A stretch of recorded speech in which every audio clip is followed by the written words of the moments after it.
Mapapansin dito na dumarating si dating Pangulong Rodrigo Duterte galing Hong Kong at nagulat ang lahat dahil na-issuean na pala siya ng warrant of arrest ng International Criminal Court.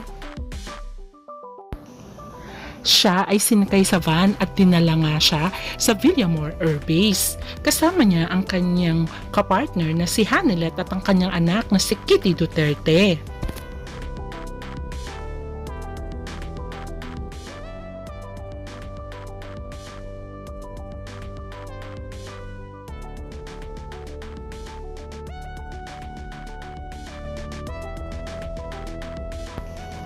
Bakit nga ba inaresto si dating Pangulong Duterte?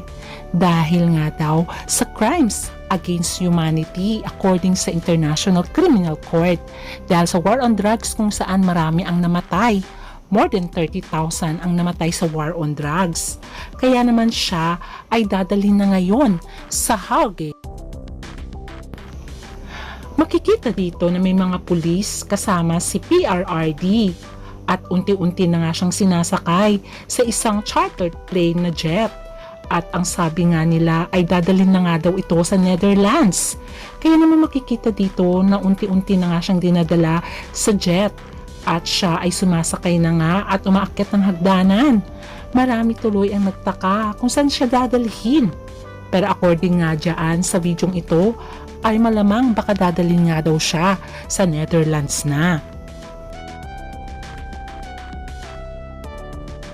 Kaya ang tanong ng karamihan, saan kaya dadalhin na si PRRD dahil naka-onboard plane na ito set to fly daw to Hague, Netherlands. Pero marami din nagsasabi na walang direct flight patungong Netherlands. Baka nga daw mag-stop over pa ito sa ibang bansa.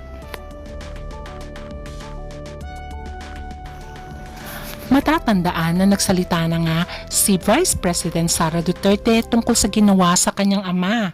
At ganoon din naman si Kitty Duterte.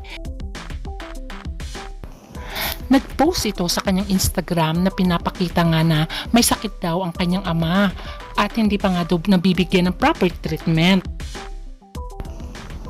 Marami ang nalulungkot dahil matanda na nga si dating Pangulong Duterte. Siya ay 79 years old na at parang naaawa ang mga tao sa kanya. Pero marami din taong talagang natutuwa, lalo na ang biktima ng EJ case na hanggang ngayon ay humihingi ng hustisya. Kaya sabi ng karamihan, kung talagang malinis ang konsensya ni dating presidente ay hindi ito matatakot na pumunta doon at yun naman ang kanyang ginawa. Kaya abangan na lang natin ang paglilitis kung sakali.